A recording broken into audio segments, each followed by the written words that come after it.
ನಮಸ್ಕಾರ. K2 ಕನ್ನಡ ನ್ಯೂಸ್ಗೆ ಸ್ವಾಗತ. ವೀಕ್ಷಿಸಿ ಈ ದಿನದ ಸುದ್ದಿಗಳ ರೌಂಡ್ ಅಪ್.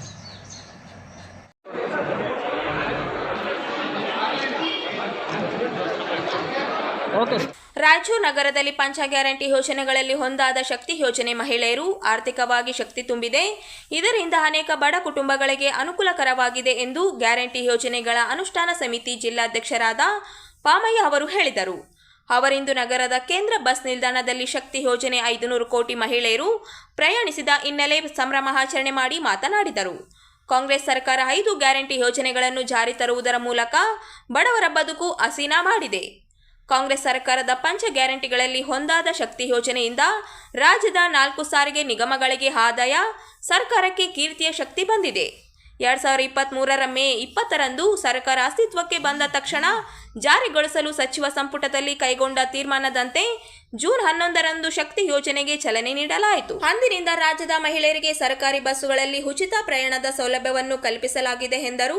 ಶಕ್ತಿ ಯೋಜನೆ ಅನುಷ್ಠಾನ ನಂತರ ರಾಜ್ಯದ 2 ವರ್ಷಗಳಲ್ಲಿ 500 ಕೋಟಿ ಮಹಿಳೆಯರು ಪ್ರಯಾಣ ಬೆಳೆಸಿದ್ದಾರೆ. ಈ ಯೋಜನೆ ಎಲ್ಲ ಸಮುದಾಯದ ಮಹಿಳೆಯರಿಗೆ ಬದುಕು ರೂಪಿಸುವುದಲ್ಲದೆ ಶಕ್ತಿ ಯೋಜನೆ ಒಂದು ಐತಿಹಾಸಿಕ ಮೈಲುಗಲ್ಲು ಸಾಧಿಸಿದೆ ಎಂದರು. ನಮ್ಮ ಜಿಲ್ಲೆಯಲ್ಲಿ ಮಾತ್ರ ವಿಶೇಷವಾಗಿ 8.90 ಲಕ್ಷ ಪ್ರಯಾಣಿಸಿದ್ದಾರೆ ಎಂದರು. ಇದರಿಂದ ಕೆಎಸ್ಆರ್ಟಿಸಿಗೆ 300 ಕೋಟಿ ಲಾಭದಾಯಕವಾಗಿದೆ. ಜಿಲ್ಲೆಯಲ್ಲಿ ಅನೇಕ ಬಡ ಕುಟುಂಬಗಳು ಶಕ್ತಿ ಯೋಜನೆ ಮೂಲಕ ಆರ್ಥಿಕವಾಗಿ ಬಲಿಷ್ಠರಾಗಿದ್ದಾರೆ. ಇದರ ಸಂಭ್ರಮ ಸಂತೋಷದಾಯಕವಾಗಿದೆ ಎಂದರು. ಗ್ಯಾರಂಟಿ ಯೋಜನೆಗಳು ರಾಜ್ಯಕ್ಕೆ ಮಾದರಿಯಾಗಿದೆ ಎಂದು ಹೇಳಿದರು.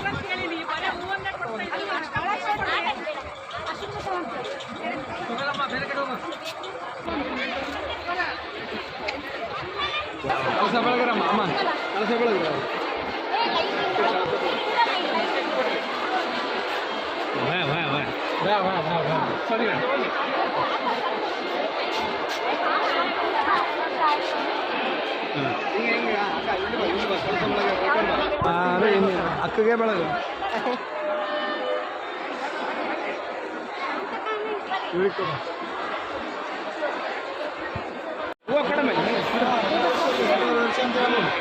ಮಾಡ್ರಿ ಕೊಡ್ರಿ.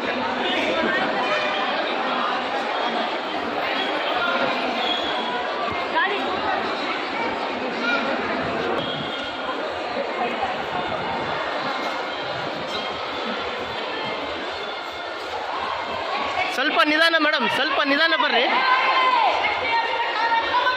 ಮೇಡಮ್, ನಿಧಾನ ಬರ್ರಿ.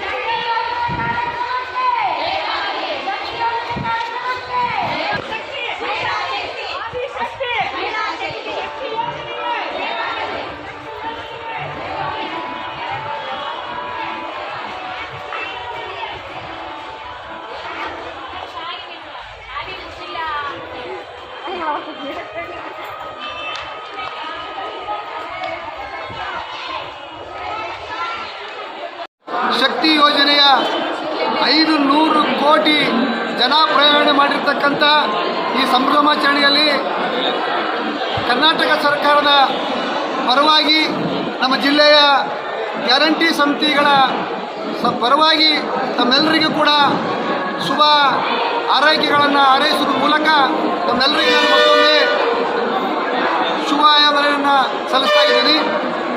ಇವತ್ತು ಕರ್ನಾಟಕ ಸರ್ಕಾರ 5 ಗ್ಯಾರಂಟಿ ಯೋಜನೆಗಳನ್ನು ಜಾರಿಗೆ ತರುವುದರ ಮೂಲಕ ಜನರ, ವಿಶೇಷವಾಗಿ ಮಹಿಳೆಯರಿಗೆ, ದಲಿತರಿಗೆ ಮತ್ತು ಹಿಂದುಳಿದವರಿಗೆ, ಅಲ್ಪಸಂಖ್ಯಾತರಿಗೆ ಮತ್ತು ಶೋಷಿತ ವರ್ಗಗಳಿಗೆ ಇವತ್ತು ಮೇಲಸ್ತರದಲ್ಲಿ ಬರುವಂಥ ಅವಕಾಶವನ್ನು ಕಲ್ಪಿಸಿಕೊಟ್ಟಿರ್ತಕ್ಕಂಥದ್ದು. ಯಾಕಂದರೆ ಆರ್ಥಿಕವಾಗಿ ಸಬಲರನ್ನಾಗಿ ಮಾಡ್ತಕ್ಕಂಥ ಯೋಜನೆ ಇದು ಶಕ್ತಿ ಯೋಜನೆ ಆಗಿದೆ. ಇದರಿಂದ ಸಾಕಷ್ಟು ಸಾವಿರಾರು ಕುಟುಂಬಗಳು ಇವತ್ತು ಬದುಕನ್ನು ಚೆನ್ನಾಗಿ ರೂಪಿಸ್ಕೊಂಡಿರ್ತಕ್ಕಂಥದ್ದನ್ನು ಇವತ್ತು ಕಾಣ್ತಾ ಇದ್ದೀವಿ. ಇವತ್ತೆಲ್ಲರಿಗೂ ಕೂಡ ಆರ್ಥಿಕ ಶಕ್ತಿ ಬಂದಿರತಕ್ಕಂಥದ್ದು ಈ ಯೋಜನೆ ಅಂದರೆ ತಪ್ಪಾಗಲಿಕ್ಕಿಲ್ಲ. ಇವತ್ತು ಕರ್ನಾಟಕದ ಈ 2 ವರ್ಷಗಳಲ್ಲಿ ಸುಮಾರು ಹೆಚ್ಚು ಕಡಿಮೆ 500 ಕೋಟಿ ಮಹಿಳೆಯರು ಓಡಾಡಿರ್ತಕ್ಕಂಥದ್ದು ಇತಿಹಾಸ ದಾಖಲಾಗಿರ್ತಕ್ಕಂಥದ್ದು ಕರ್ನಾಟಕದಲ್ಲಿ ಅಂತದ್ದು ನಾವೆಲ್ಲರೂ ಕೂಡ ಸಂತೋಷ ಪಡಬೇಕಾಗಿರ್ತಕ್ಕಂಥದ್ದು. ಅದರ ಜೊತೆಗೆ ನಮ್ಮ ಜಿಲ್ಲೆಯಲ್ಲೇ ವಿಶೇಷವಾಗಿ 890 ಕೋಟಿ ಜನ ಓಡಾಡಿರ್ತಕ್ಕಂಥದ್ದು, 8,90,00,000 ಜನ ಇವತ್ತು ಓಡಾಡ್ತಕ್ಕಂಥದ್ದು. ಇದಕ್ಕೆ ಸುಮಾರು 353 ಕೋಟಿ ಇವತ್ತು ಇವತ್ತು ನಮ್ಮ KSRTCಗೆ ಲಾಭ ಆಗಿರ್ತಕ್ಕಂಥದ್ದು ನಾವೆಲ್ಲರೂ ಕೂಡ ಸಂತೋಷ ಪಡಬೇಕಾಗಿರ್ತಕ್ಕಂಥ ವಿಚಾರ. ಇದನ್ನು ನಾವೆಲ್ಲರೂ ಕೂಡ ಇವತ್ತು ರಾಯಚೂರು ಜಿಲ್ಲೆಯಲ್ಲಿ ಸುಮಾರು ಕುಟುಂಬಗಳು ಇದರ ಆರ್ಥಿಕ ಲಾಭವನ್ನು ಪಡೆದುಕೊಂಡಿರ್ತಕ್ಕಂಥದ್ದು. ಈ ಯೋಜನೆ ನಾವೆಲ್ಲರೂ ಕೂಡ ಸಂಭ್ರಮಾಚರಣೆಯನ್ನು ಮಾಡ್ತಕ್ಕಂಥದ್ದು ಸಂತೋಷದಾಯಕ. ಈ ವಿಚಾರವಾಗಿ ಇದಕ್ಕೇನು ನಮ್ಮ ಕರ್ನಾಟಕ ಸರ್ಕಾರದ ರಾಜ್ಯದ ಮುಖ್ಯಮಂತ್ರಿಗಳಾಗಿರ್ತಕ್ಕಂಥ ಸಿದ್ದರಾಮಯ್ಯ ಸಾಹೇಬರು, ಕರ್ನಾಟಕದ ಉಪಮುಖ್ಯಮಂತ್ರಿಗಳಾಗಿರ್ತಕ್ಕಂಥ DK ಶಿವಕುಮಾರ್ ಸಾಹೇಬರು, ಇದರ ಹೈಕಮಾಂಡ್ ಆಗಿರ್ತಕ್ಕಂಥ ನಮ್ಮ ದೇಶದ ಯುವ ನಾಯಕರಾಗಿರ್ತಕ್ಕಂಥ ರಾಹುಲ್ ಗಾಂಧಿ ಅವರು, ಮಲ್ಲಿಕಾರ್ಜುನ್ ಖರ್ಗೆ ಅವರಿಗೆ ನಮ್ಮ ಜಿಲ್ಲೆಯ ಪರವಾಗಿ, ರಾಜ್ಯದ ಪರವಾಗಿ ನಾನು ಹೃತ್ಪೂರ್ವಕವಾದ ಅಭಿನಂದನೆಗಳನ್ನು ಹೇಳಕ್ಕೆ ಇಚ್ಛೆ ಪಡ್ತಾ ಇದ್ದೀನಿ. ಯಾಕಂದರೆ ಇಂಥ ಮಹಾನ್ ಯೋಜನೆ ಸಾಮಾನ್ಯ ಜನರಿಗೆ, ವಿಶೇಷವಾಗಿ ಮಹಿಳೆಯರಿಗೆ ಗುರಿಯನ್ನಾಗಿಟ್ಕೊಂಡು ಈ ಯೋಜನೆಯನ್ನು ಜಾರಿಗೆ ತಂದಿರತಕ್ಕಂಥದ್ದು ಅತ್ಯಂತ ಸಮಂಜಸವಾಗಿರ್ತಕ್ಕಂಥದ್ದನ್ನು ನಾವೆಲ್ಲರೂ ಕೂಡ ಇವತ್ತು ಒಪ್ಕೊಳ್ಬೇಕಾಗ್ತದೆ. ಯಾಕೋ ಯಾರೂ ಕೂಡ ವಿಶೇಷವಾಗಿ ಇವತ್ತು ಮಹಿಳೆಯರಂದರೆ ಇವತ್ತು ಹೊರಗಡೆ ಇರ್ತಕ್ಕಂಥ ಒಬ್ಬ 2ನೇ ದರ್ಜೆಯ ಪ್ರಜೆಯನ್ನಾಗಿ ಕಾಣ್ತಾ ಇದ್ರು. ಅದನ್ನು ಅಂಬೇಡ್ಕರ್ ಇವತ್ತೇನು ಸ್ವತಂತ್ರವನ್ನು ಕೊಟ್ಟರು, ಆ ಸ್ವತಂತ್ರವನ್ನು ಇವತ್ತು ಕರ್ನಾಟಕ ಸರ್ಕಾರದ ರಾಜ್ಯದ ಮುಖ್ಯಮಂತ್ರಿಗಳಾಗಿರ್ತಕ್ಕಂಥ ಸಿದ್ದರಾಮಯ್ಯ ಸಾಹೇಬರು ಕೊಡೋದ್ರ ಮೂಲಕ ಅವರಿಗೆ ವಿಶೇಷ ಕಾಳಜಿಯನ್ನು ಕೊಟ್ಟಿರ್ತಕ್ಕಂಥದ್ದು. ಇವತ್ತು ಅವರಿಗೆ ಗೃಹಲಕ್ಷ್ಮಿಯಲ್ಲಿ 2,000 ರೂಪಾಯಿ ಕೊಡ್ತಕ್ಕಂಥದ್ದನ್ನು ನಾವು ಇವತ್ತು, ಅದರಿಂದ ಇವತ್ತು ಮಹಿಳೆಯರು ಆರ್ಥಿಕವಾಗಿ ಸಬಲರಾಗಿದ್ದಾರೆ. ಸುಮಾರು ಕುಟುಂಬಗಳು ಬೇರೆ ಬೇರೆ ರೀತಿಯಲ್ಲಿ ಅವರ ಯಶೋಗಾಥೆಗಳನ್ನು ನಾವು ಬೇರೆ ಬೇರೆ ಕಾರ್ಯಕ್ರಮಗಳಲ್ಲಿ ನಿಮಗೆ ಕೊಡ್ತಾ ಇದ್ದೀವಿ. ಆ ವಿಚಾರವಾಗಿ ಇವತ್ತು ನಮ್ಮ ಜನ ಇದರಲ್ಲಿ ಸಂಭ್ರಮಾಚರಣೆಯಲ್ಲಿ ಭಾಗವಹಿಸಿದರೆ ಆ ಗುರಿ ಆ ಉದ್ದೇಶ ಇಟ್ಕೊಂಡು ಇವತ್ತು ನಮ್ಮ KSRTCಯ ನಮ್ಮ ಜಿಲ್ಲಾಧಿಕಾರಿಗಳು ಇವತ್ತು ನಮ್ಮ ಎಲ್ಲ ಪ್ರಯಾಣಿಕರಿಗೆ ಮತ್ತು ಇಲ್ಲಿರ್ತಕ್ಕಂಥ ನಮ್ಮೆಲ್ಲ ಸಹ ಪ್ರಯಾಣಿಕರೆಲ್ಲರಿಗೂ ಕೂಡ ಸಿಹಿಯನ್ನು ಹಚ್ಚುವುದರ ಮೂಲಕ ಇವತ್ತು ಸಂಭ್ರಮಾಚರಣೆಯನ್ನು ಮಾಡಿದ್ದೀವಿ. ಅದೆಲ್ಲಕ್ಕೆ ತಾವು ಬಂದಿರೋದಕ್ಕೆ ತಮ್ಮೆಲ್ಲರೂ ನಮ್ಮ ಮಹಿಳೆಯರು 500 ಕೋಟಿ ಜನ ಮಹಿಳೆಯರು ಪ್ರಯಾಣವನ್ನು ಗಳಿಸಿದ್ದಾರೆ. ಇನ್ನು ಮುಂದಿನ ದಿನಗಳಲ್ಲಿ ಹೆಚ್ಚಿನ ರೀತಿಯಲ್ಲಿ ಮಹಿಳೆಯರು ಅವರವರ ದೇವಸ್ಥಾನಗಳು ಯಾವ ಮನಸ್ಸಿನಲ್ಲಿ ಅಂದ್ಕೊಳ್ತಾರೆ ಎಲ್ಲ ತೀರ್ಥಯಾತ್ರೆಯನ್ನು ಮಾಡ್ಕೊಂಬರಲಿ ಅಂತೇಳಿ ನಾವು ಅವರಿಗೆ ಇವತ್ತು ವೆಲ್ಕಮನ್ನು ಹೇಳ್ತಾ ಇದ್ದೀವಿ, ಖುಷಿಯನ್ನು ಪಡ್ತಾ ಇದ್ದೀವಿ. ನಮ್ಮ ಕಾಂಗ್ರೆಸ್ ಪಕ್ಷ ಒಂದು 5 ಗ್ಯಾರಂಟಿಯಲ್ಲಿ ಒಂದು ಶಕ್ತಿ ಯೋಜನೆ, ಒಂದು ಒಳ್ಳೆಯ ಒಂದು ಯೋಜನೆ. ಮಹಿಳೆಯರು ಇವತ್ತಿನ ದಿನ ಆಧಾರ್ ಕಾರ್ಡನ್ನು ತೋರಿಸಿ ಮಹಿಳೆಯರು ಪ್ರಯಾಣ ಮಾಡ್ತಾ ಇದ್ದಾರೆ. ತುಂಬಷ್ಟು ಜನ ನಮ್ಮೆಲ್ಲ ಬಸ್ ಸ್ಟ್ಯಾಂಡಲ್ಲಿ ನಾವೆಲ್ಲರೂ ಬಸ್ನಲ್ಲಿ ಹೋಗಿ ಅವರವರಿಗೆ ಫ್ಲವರ್ ಕೊಟ್ಟು ಸ್ವೀಟನ್ನು ಕೊಟ್ಟು ಎಲ್ಲ ಹಂಚಿ ಬಂದಿದ್ವಿ. ಅವರೆಲ್ಲರೂ ಒಂದೇ ಹೇಳಿರೋದು ತುಂಬಾ ಖುಷಿಯಾಗಿದ್ದಾರೆ. ಅದರ ಜೊತೆಯಲ್ಲಿ ಮಹಿಳೆಯರು ಇನ್ನೊಂದು ಹೇಳಿದರು, ನೀವೇನು ನಿಮ್ಮ ಸರ್ಕಾರ ಮಾಡಿದೆ ತುಂಬ ಖುಷಿ ಪಡ್ತೀವಿ, ಅದರ ಜೊತೆಯಲ್ಲಿ ನಾವೆಲ್ಲ ತೀರ್ಥಯಾತ್ರೆಯನ್ನು ಮಾಡಿ ಬಂದಿದೆ ಅಂತೇಳಿ. ಎಲ್ಲರಿಗೂ ನಮಸ್ಕಾರ. ಇಲ್ಲಿ ಬಂದಿರುವಂಥ ಮಹಿಳೆಯರು ಎಲ್ಲರಿಗೂ ನಮಗೆ ಎಲ್ಲ ಸಪೋರ್ಟ್ ಮಾಡಿ ಎಲ್ಲ ಮಹಿಳೆಯರಿಗೂ ಧನ್ಯವಾದ ಹೇಳ್ತಾ, ಈ ಕಾರ್ಯಕ್ರಮಕ್ಕೆ ಬಂದಿರೋದು ಮಾಧ್ಯಮ ಮಿತ್ರರಿಗೂ ಸಹ ನಾವು ಧನ್ಯವಾದ ಹೇಳ್ತಾ ನಮಸ್ಕಾರ.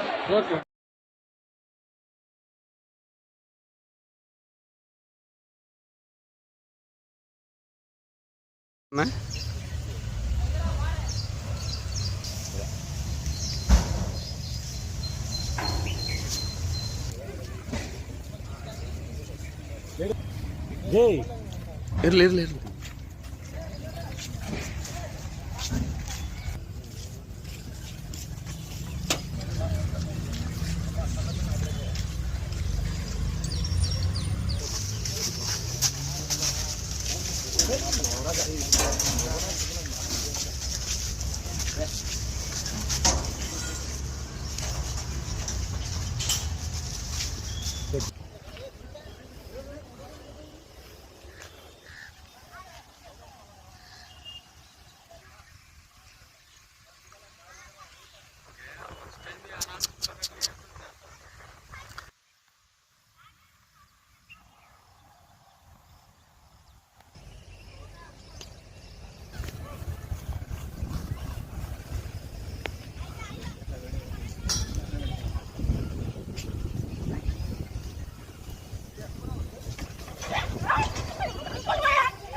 ಸೊ ಅದೇ ಈಗ ನಾಯಿ ದಾಳಿ ತಮಗೆ ಹೇಳಿದಂಗೆ ನಾವು ಈಗ ಒಂದು ಕಂಪನಿ ನಾವು ಖಚಿತ ಮಾಡಿದ್ದೀವಿ. ಅವರು ಈಗ ಬಂದು ಒಂದು ವೈಜ್ಞಾನಿಕ ರೀತಿಯಲ್ಲಿ ಅವರು ನಾಯಿಗಳಿಗೆ ಹಿಡ್ಕೊಂಡು ಒಂದು ABC ಕ್ಯಾಂಪೇನ್ನ ಮಾಡ್ತಾರೆ. ಇನ್ನು ಮುಂದಕ್ಕೆ ಜಾಸ್ತಿ ಆಗೋದಿಲ್ಲ ಸಂಖ್ಯೆ ಅಂತ ಖಚಿತ ಮಾಡ್ತೀವಿ ಮತ್ತು ಕಾಳಜಿ ವಹಿಸ್ತೀವಿ. ನಂಬರ್ 1. ನಂಬರ್ 2, ABC ಏನೊಂದು ಶಲ್ಯ ಚಿಕಿತ್ಸೆ ಇರುತ್ತೆ, ಅದರಿಂದ ನಾಯಿಗಳದ್ದು ಅಗ್ರೆಷನ್ನು ಕಡಿಮೆ ಆಗುತ್ತೆ ಅಂತ ನಮ್ಮ ಎಕ್ಸ್ಪರ್ಟ್ಸು, ನಮ್ಮ ಹೆಲ್ತ್ ಅವರು ಮತ್ತು ವೆಟನರಿ ಅವರನ್ನು ಹೇಳಿದ್ದಾರೆ. ಅದು ಒಂದು ಕ್ರಮ ಕೈಗೊಳ್ತಾ ಇದ್ವಿ. ನಂಬರ್ 1. ನಂಬರ್ 2. ನಂಬರ್ 3, ಈಗಾಗಲೇ ಎಲ್ಲಿ ನಮಗೆ ಅಗ್ರೆಸಿವ್ ಆಗಿರ್ತಕ್ಕಂಥ ಏನೋ ಒಂದು ನಾಯಿ ಕಂಡು ಬಂದಲ್ಲಿ ನಮಗೆ ಎಲ್ಲೂ ಮಾಹಿತಿ ಬರ್ತಿದೆ. ಅದಕ್ಕೂ ನಾವು ಪ್ರತಿಯೊಂದು ನೈಟು ಒಂದು 8 ಟೀಮ್ ಹಿಂದೆನೂ ರಚನೆ ಮಾಡಿ ನಾವು ಒಂದು ಗಾರ್ಡ್ ಮಾಡುವಂಥ, ನಿಗಾ ಇಡುವಂಥ ಕೆಲಸನೂ ಮಾಡ್ತಾಯಿದ್ದೀವಿ.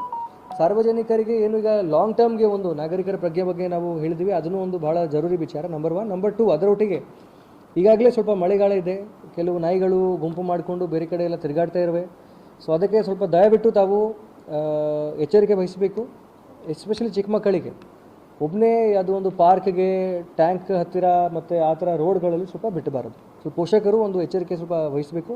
ನಮ್ಮಿಂದ ಯಾವುದೇ ರೀತಿಯ ಅಗತ್ಯವಿದ್ದಲ್ಲಿ ತಾವು ಈ ನಂಬರ್ಗೆ ನಮಗೆ ಸಂಪರ್ಕಿಸಿದಲ್ಲಿ ನಾವು ಕೂಡಲೇ ಅರ್ಧ ತಾಸು ಒಳಗಡೆ ಅದನ್ನು ಆಪರೇಷನ್ ನಡೆಸಿ, ಕಾರ್ಯಾಚರಣೆ ನಡೆಸಿ ಆ ಒಂದು ಅಪಾಯನ ಬಗೆಹರಿಸ್ತೀವಿ ಅಂತ ನಾವು ಖಚಿತ ಮಾಡ್ತಾಯಿದ್ದೀವಿ.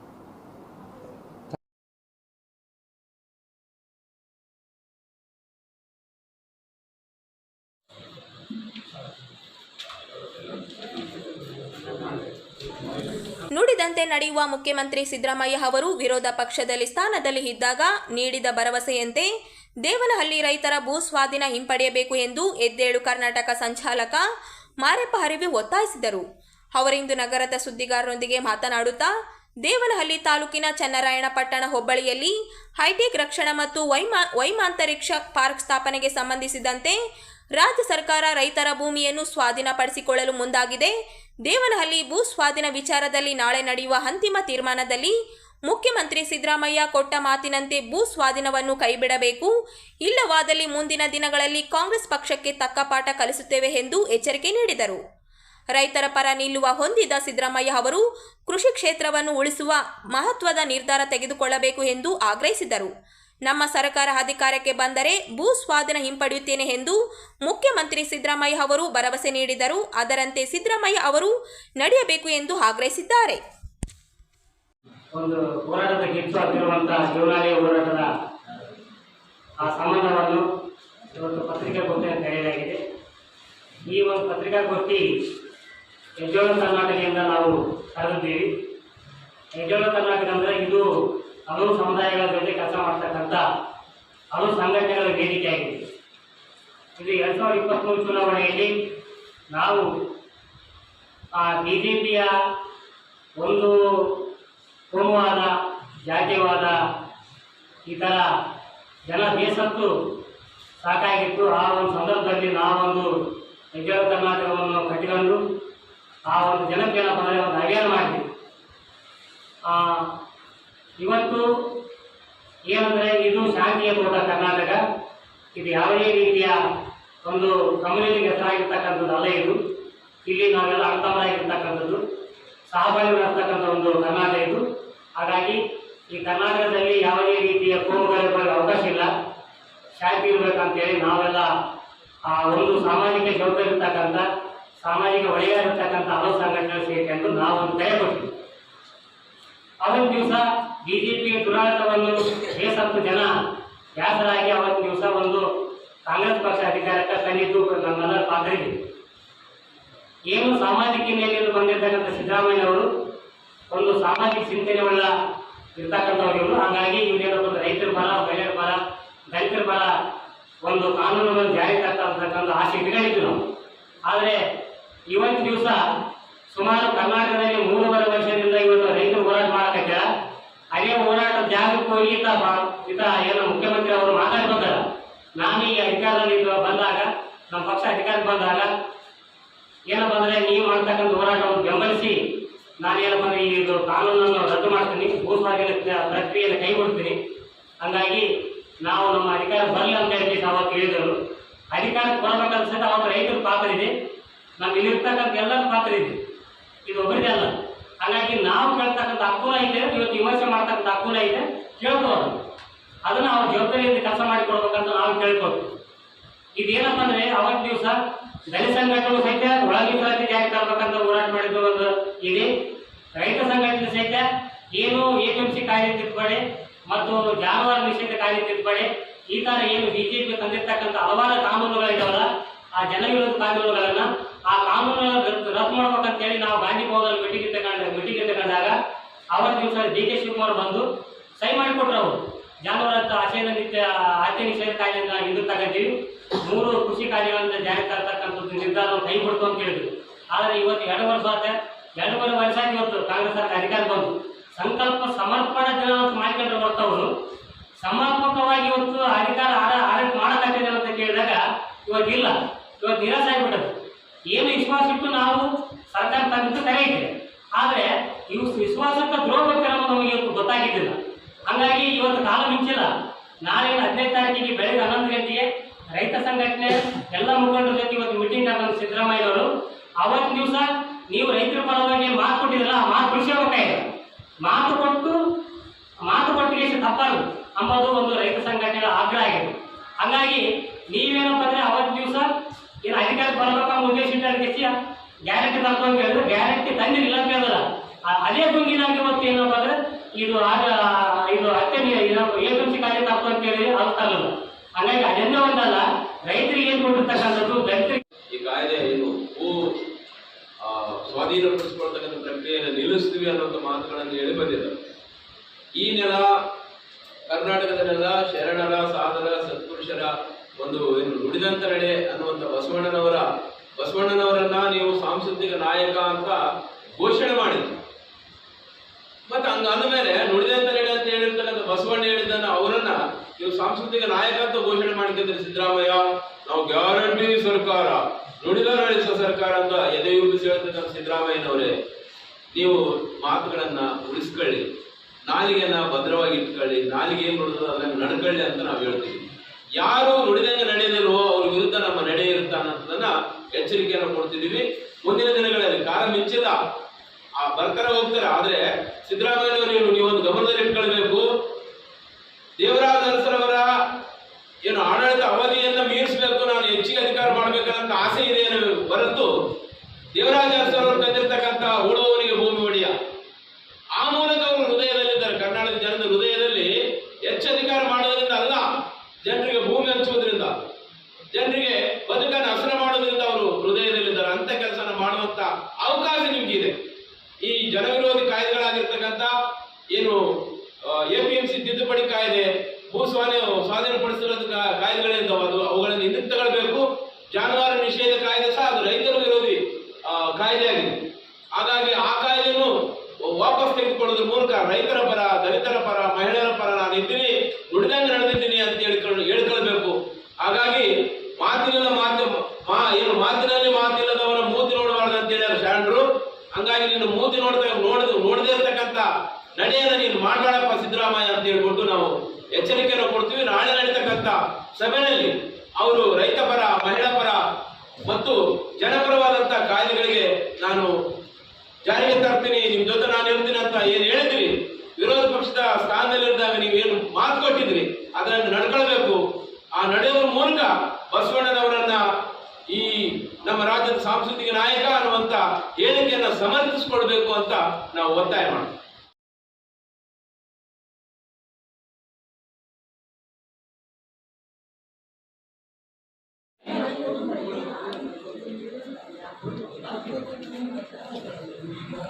ಕರ್ನಾಟಕ ರಾಜ್ಯ ಬೋವಿ ಹೊಡ್ಡರ ಸಂಘದಿಂದ ದಿನಾಂಕ 18ರಂದು ಇಮ್ಮಡಿ ಸಿದ್ದರಾಮೇಶ್ವರ ಜನ್ಮ ದಿನಾಚರಣೆ ಅಂಗವಾಗಿ ಚಿತ್ರದುರ್ಗದಲ್ಲಿ ಬೋವಿ ಸಮಾಜದ SSLC ಹಾಗೂ PUCಯಲ್ಲಿ ವಿದ್ಯಾರ್ಥಿಗಳಿಗೆ ಪ್ರತಿಭಾ ಪುರಸ್ಕಾರ ಸಮಾರಂಭ ಆಯೋಜಿಸಲಾಗಿದೆ ಎಂದು ರಾಜ್ಯ ಬೋವಿ ಹೊಡ್ಡರ ಸಂಘದ ಜಿಲ್ಲಾಧ್ಯಕ್ಷ ನಾರಾಯಣಸ್ವಾಮಿ ಹೇಳಿದರು. ಅವರಿಂದು ನಗರದ ಸುದ್ದಿಗಾರರೊಂದಿಗೆ ಮಾತನಾಡಿ SSLC ಹಾಗೂ PUCಯಲ್ಲಿ 90%ಕ್ಕೂ ಅಧಿಕ ಅಂಕಗಳನ್ನು ಗಳಿಸಿ ಉತ್ತೀರ್ಣರಾದಂತಹ ವಿದ್ಯಾರ್ಥಿಗಳು ಸನ್ಮಾನಿಸಿ ಗೌರವಿಸಲಾಗುತ್ತದೆ ಎಂದು ತಿಳಿಸಿದರು. ಕರ್ನಾಟಕ ರಾಜ್ಯ ಬೋವಿ ಹೊಡ್ಡರ ಸಂಘದ ನೂತನ ಸದಸ್ಯರನ್ನು ಆಯ್ಕೆ ಮಾಡುವ ಪೂರ್ವ ಸಭೆ ಜುಲೈ 16ರಂದು ನಡೆಯಲಿದೆ. ಜಿಲ್ಲೆಯ ಸಮುದಾಯದ ಬಂಧುಗಳ ಪಾಲ್ಗೊಳ್ಳಬೇಕು ಎಂದು ಮನವಿ ಮಾಡಿದರು.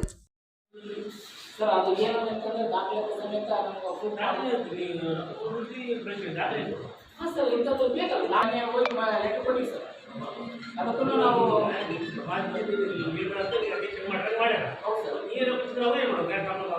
ಅದಕ್ಕೋಸ್ಕರ ಸರ್ ಪ್ರತಿಭಾವಂತ ವಿದ್ಯಾರ್ಥಿಗಳಿಗೆ SLC ಮತ್ತು PUC ವಿದ್ಯಾರ್ಥಿಗಳಿಗೆ ಸನ್ಮಾನ ಕಾರ್ಯಕ್ರಮ ಮತ್ತು ಸಹಾಯಧನವನ್ನು ಹಮ್ಮಿಕೊಳ್ಳಲಾಗಿದೆ. ವಿದ್ಯಾರ್ಥಿಗಳನ್ನ ನಮ್ಮ ಜಿಲ್ಲೆಯಿಂದ ಚಿತ್ರದುರ್ಗಕ್ಕೆ ಕರ್ಕೊಂಡು ಹೋಗಲು ಎಲ್ಲ ಜಿಲ್ಲೆ ವತಿಯಿಂದ ಹಮ್ಮಿಕೊಳ್ಳಲಾಗಿದೆ. ಮತ್ತು ಮಧುರ ವೇದಿಕೆ ಅದನ್ನು ಗ್ರಾಮೀಣವಾಗಿ ಕಾರ್ಯಕ್ರಮವನ್ನು ಇಟ್ಟುಕೊಳ್ಳಿರುತ್ತಾರೆ. ಆ ಕಾರಣಕ್ಕಾಗಿ ಜಿಲ್ಲೆಯಿಂದ ಎಲ್ಲರಿಗೂ ಸ್ವಾಗತ ಬಯಸುತ್ತೇವೆ. ಮತ್ತು ನಮ್ಮ ಜಿಲ್ಲೆಯಲ್ಲಿ ಮತ್ತು ನಮ್ಮ ನೂತನ ಅಧ್ಯಕ್ಷರಾಗಿ ಮಾಡಿದಂಥ ಎಲ್ಲ ನಮ್ಮ ಸಮಾಜ ಬಾಂಧವರಿಗೂ ಧನ್ಯವಾದಗಳನ್ನು ತಿಳಿಸ್ತಾ ಇದ್ದೀವಿ. ಅದೇ ರೀತಿಯಾಗಿ ದಿನಾಂಕ 16/7/2025 ಬುಧವಾರ ಶ್ರೀ ಶಿವಯೋಗಿ ಸಿದ್ದರಾಮೇಶ್ವರ ಕಲ್ಯಾಣ ಮಂಟಪ ಅಲ್ಲಿ ಹೊಸ ಸದಸ್ಯರನ್ನು ನೇಮಕ ಮಾಡಲು ಪೂರ್ವಭಾವಿನ ಸಭೆಯನ್ನು ಕರೆಯಲಾಗಿದೆ. ಆ ಸಭೆಯನ್ನು ಯಶಸ್ವಿಗೊಳಿಸಬೇಕೆಂದು ಎಲ್ಲ ಸಮಾಜ ಬಾಂಧವರಿಗೂ ಜಿಲ್ಲೆಯ ಸದಸ್ಯರು ಮತ್ತು ತಾಲೂಕು ಅಧ್ಯಕ್ಷರ ಸದಸ್ಯರಿಗೆ ಕರೆಯಲು ಅನುವು ಮಾಡಿಕೊಂಡಿದ್ದೇವೆ. ಎಲ್ಲರೂ ಸಾಕಷ್ಟು ಪ್ರಯತ್ನಿಸಿ ಈ ಮಾಧ್ಯಮ ಮುಖಾಂತರ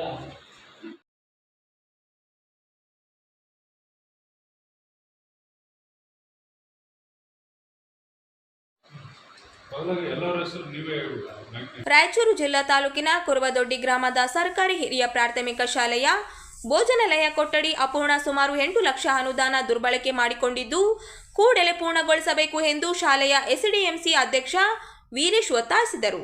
ಅವರಿಂದು ನಗರದ ಸುದ್ದಿಗಾರರೊಂದಿಗೆ ಮಾತನಾಡಿ, ಭೋಜನಾಲಯ ಕೊಠಡಿ ಕಾಮಗಾರಿಗೆ 14 ರಿಂದ 15 ಲಕ್ಷ ಅನುದಾನ ಗ್ರಾಮ ಪಂಚಾಯಿತಿಯಿಂದ ಬಿಡುಗಡೆಯಾಗಿದೆ.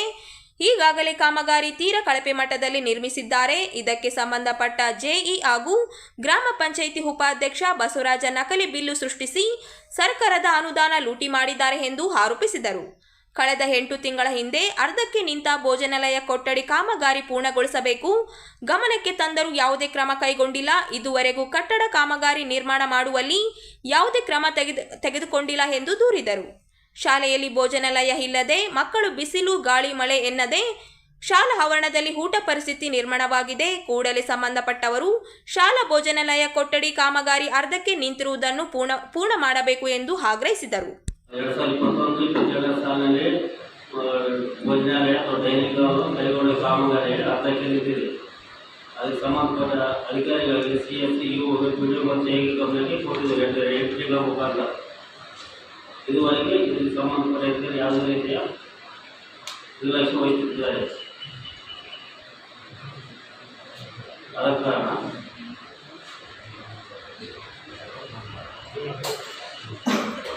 ಈಗ 14 ರಿಂದ 15 ಲಕ್ಷವರೆಗೆ ಭೋಜನಾಲಯ ಕೊಠಡಿಗಳಲ್ಲಿ ಗ್ರಾಮ ಪಂಚಾಯತ್ ಅನುದಾನ ಬಿಡುಗಡೆಯಾಗುತ್ತದೆ. ಈ ಕಾಮಗಾರಿ ಅಂದಾಜು ಪತ್ರಿಕೆ ಪ್ರಕಾರ ನಿರ್ಮಿಸುತ್ತಾರೆ.